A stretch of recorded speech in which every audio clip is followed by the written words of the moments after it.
Акшамлар хайыр декабрдан 22 эфирде заман студияда сіз үшін мен Урене Сейтумерова чалышайым. Акция наразылық себебінден иқтисади қабатлау қаршылығы. Генический район махкемесі эки қарымтатарға қаршы 23 яшлы делевер егеав ве 30 яшлы Сейтумер Абдултайровге жинайы ішіні бақмаға башлады. Оларны яқарлық ноқтасы авантаж еді станциясыны блок етуінде қабатлайлар. Лав ерлі фалер яқот қою станциясының идарежесінен Надежда Никеева ақында кете. О HTMI ағларда қарымтатарларының Өзбекистанға кене сүргін етілмесі үшін Сталин олмағанына пешман олғанына білдірді. Инсанлар АЗСке келіп, афу сұрмақны талап еттілер. Олар полицияға Аникеева үшін ариза яздылар. Тақиқат ішлері да бітмеді. Қырым татарларны ise 6 елға жазалай бөлелер. Генический район махкемесі ачық шекелде дінлежелерсіз кечті. Карантин себебінден инсанларына махкеме залына жібермеділер. Біздің каналымызға ачық шекелде жанлы трансляцияны кешірмеге изін берділер.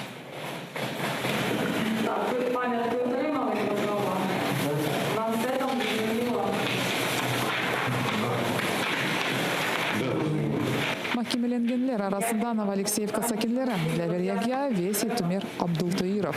Олар наразылық акция тешкіл еткенлері үшін 6 елға жазалана білелер. Мартының 5-інде олар аскер, жемаат, гражданлық шекеленуінен ведигер первасыз олмаған инсанларының берабер ерлі авантаж еді АЗС-ті пикет кечірділер.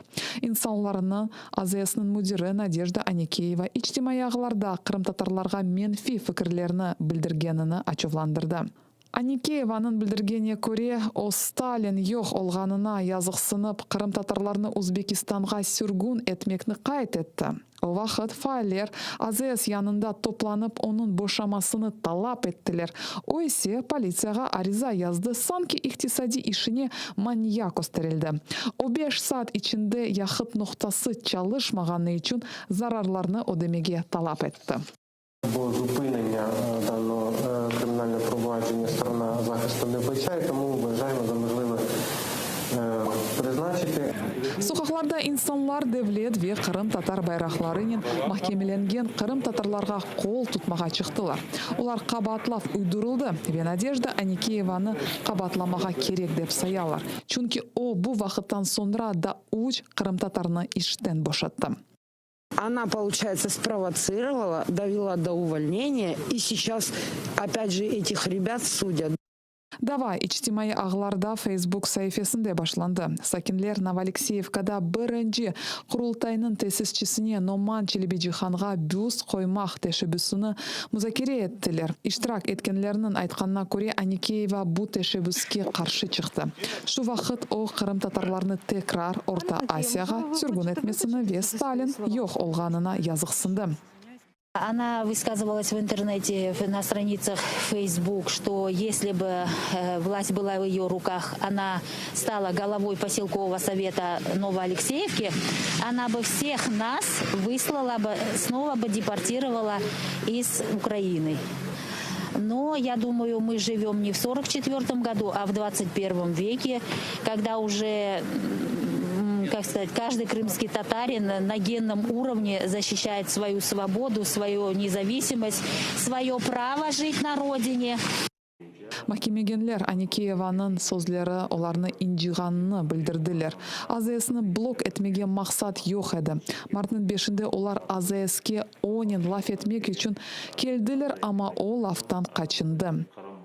Лично даже я ей говорил, тут люди собрались, возьми, просто извинись и все, что... Зачем я говорю, тебе надо и нам надо.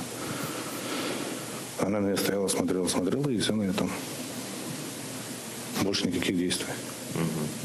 Ну, цели не было там препятствовать работе? Нет, никаких целей этого не было. Никто ничего не закрывал. Лично к ней были вопросы. Лично к ней были вопросы? Да, лично к ней были вопросы. Я приехал поговорить, а вот как бы и люди собрались. Ну, как бы так получилось, что никто не собирался ничего там перекрывать, ничего не это. Просто приехал я поговорить. Люди об этом как бы узнали, и им тоже не понравилось, что про их народ так говорят. Вот и вернули, приехали все и начали как бы. Стояли, просто хотели поговорить. Именно цели такой не было у нас. АЗС Авантаж еді темсилчisi Александр Балвенканын билдиргенине көрө олар махкемегенлерини апыске жоламага истемейлер. Эгер кабатланганлар 31 000 гривна масрафларны одеселер, олар барышыкка азырлар. Я буду разговаривать с моими доверителями. До этого я не слышал каких-то вариантов, либо таких предположений, давайте там наказывать и все остальное. То есть такой точки зрения нет. И я сам первый проявил инициативу, поскольку в прошлый раз обвиняемых в зале заседания не было, это невозможно было сделать. Сегодня они были, и я первым предложил вариант диалога. Пока диалога, поскольку все может родиться лишь в рамках диалога. Без диалога разговаривать о каких-то последствиях невозможно, нет смысла. И нет смысла. Будет диалог, и будет какой-то результат, будет какое-то решение. Я уверен, что оно может быть положительным как для нашей стороны, так и стороны обвиняемых. Генический район махкемесінің прокуроры Владимир Остапчук Девлет Кабатловына дестек костыре. Эгерде эки тараф барышса, дава чезіле біле, ама укум эппір чыгарылажак.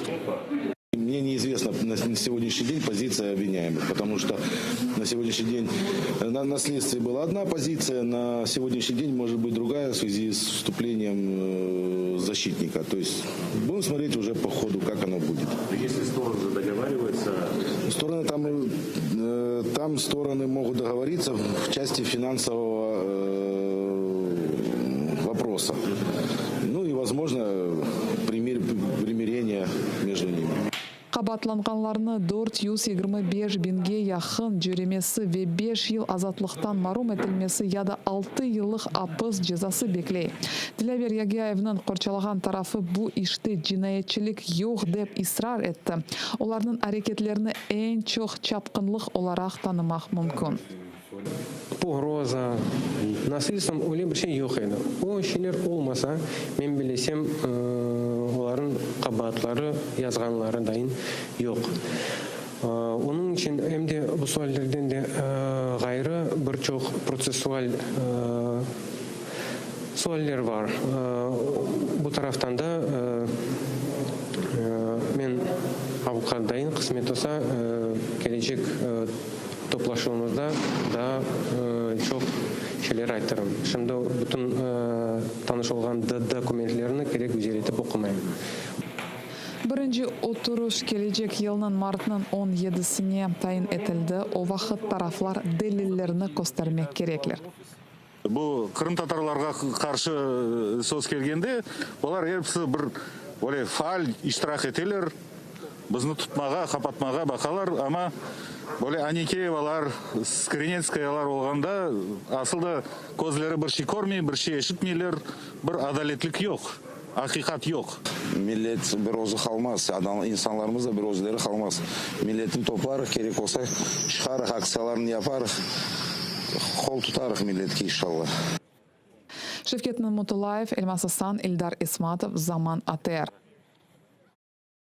Ишгалжилер Теймур Абдулаевның рухи саглыгына зарар көстережек ола. Оның анасы Диляра Абдулаева оғлының Рус колониясында тутулған дешетлі шартларға шикает етті.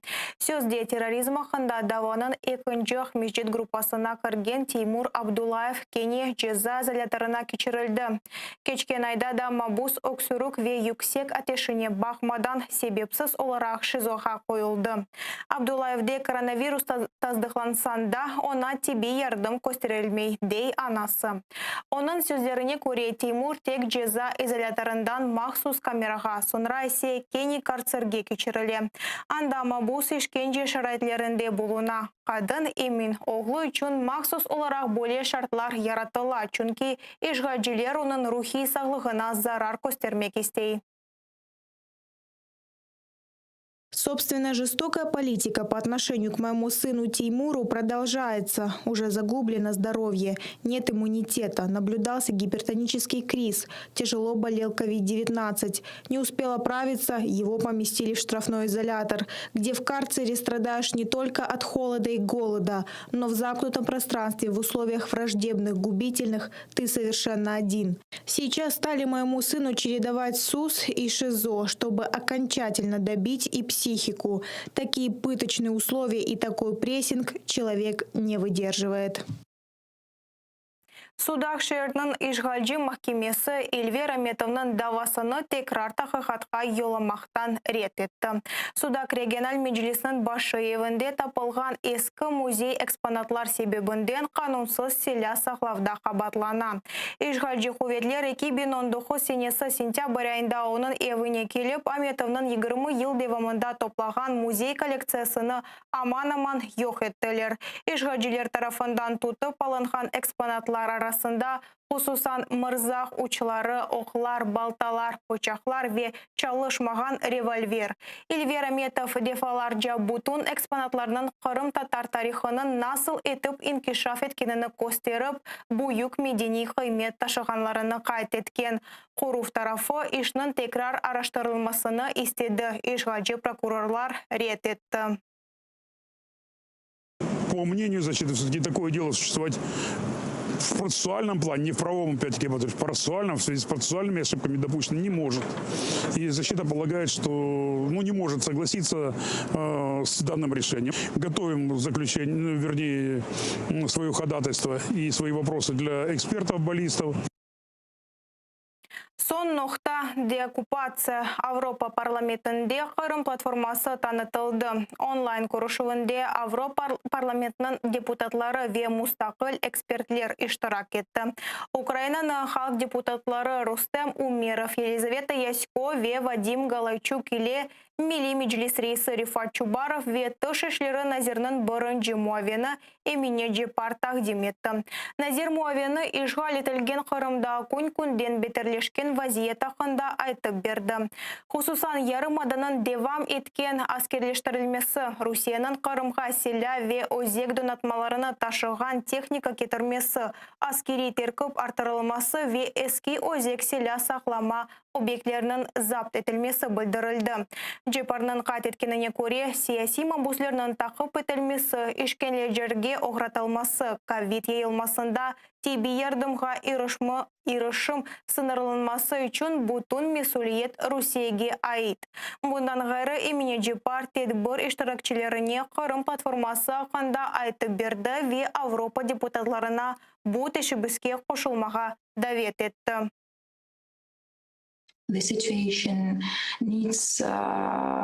Ситуація в Криму залишається складною з точки зору дотримання прав людини та в економічній сфері, і вона потребує більшої уваги.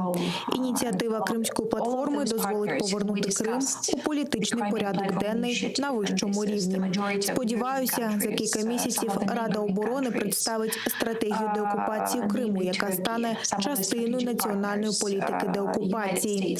Саме деокупація є кінцевою метою. Щоб з тактичної точки зору просувати ці стратегічні цілі, ми маємо шукати інструменти, як тримати ці питання у центрі міжнародної уваги. Bir kun içinde tedavilengenlerinin sayısı hastalar sayısını 1,5 kat arttı. Tunevin Ukraynada 8513 COVID hastası kayıt edildi. 232 insan koronavirüs sebebinden helak oldu. 14.020 kişi tedavilendi. En çok hasta Odessa, Dnepr, Zaporijye ve Kiev vilayeti ile Kiev şehrinde belgelendi. Ukrayna'nın Baş sanitar ekimi Viktor Ляшконың айтқанына көре, Украинада коронавирусның яны чешіті да olmadı. Назир Украинаның тест системалары яны вирусны белгілемеге азыр олғанына білдірді. Бұл күндерде Бүйік Британияда коронавирусның яны чешіті тапылды. Бұл вирусның вакцинация себебінден пейда olması ақында хаберлеріні сағлық сақлав назирлігінде фейк олғанына білдірділер. Aynı mutatsiya Австралия, Danimarka ve Felemenk'te de tapıldı. Mutakhasislar virus üzerinde araştırmalarını başlattı. Bunun beraberlikte Ukrayna'daki testler bu virusunu belgilep olğanını kayıt etildi. Ми в Україні ще на початку пандемії прислухались до рекомендацій Всесвітньої організації охорони здоров'я і допустили до реалізації і використання тест-системи, які визначають РНК вірусу за декількома фрагментами. Тому ми використовуємо як мінімум 2 мішені.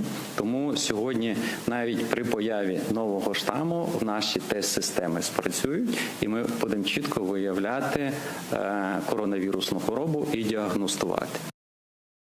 Ижғал етілген Қырымда сон 24 саат içinde 436 insan koronavirusқа yakalandı. Da 10 kişi öldü.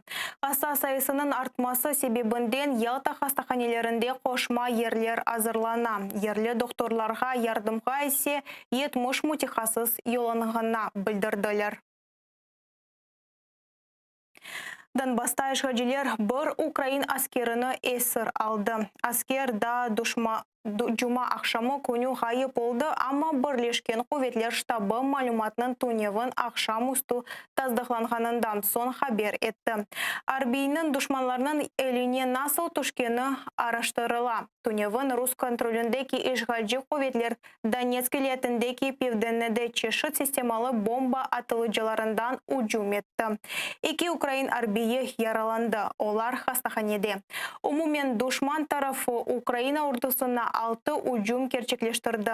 Zolote 4 yanında granata artalarından ve büyük kalibrli pulemetlerden, Pivdenli, Luganski ve Şumi civarında ise 82 milimetrelik mina atarları kullanıldı. Priazovye'de de tonçuluk rejimini bozuldu. Ukrayna arbiyeleri cevap olarak ateş açtı. В районі відповідальності оперативно-тактичного групування «Схід» біля населеного пункту Водяне на Приазові противник вів вогонь зі станкового протитанкового гранатомету. На численні та прицільні обстріли російсько-окупаційних військ українські захисники відкривали вогонь у відповідь. Від початку поточної доби, 22 грудня, порушень режиму припинення вогню не зафіксовано. По всій лінії розмежування спостерігається тиша. Bu saatga hazırlangan sonki haberimiz ede hepinizge hayırlı akşamlar tileyim. Aterli olunuz, görüşkence.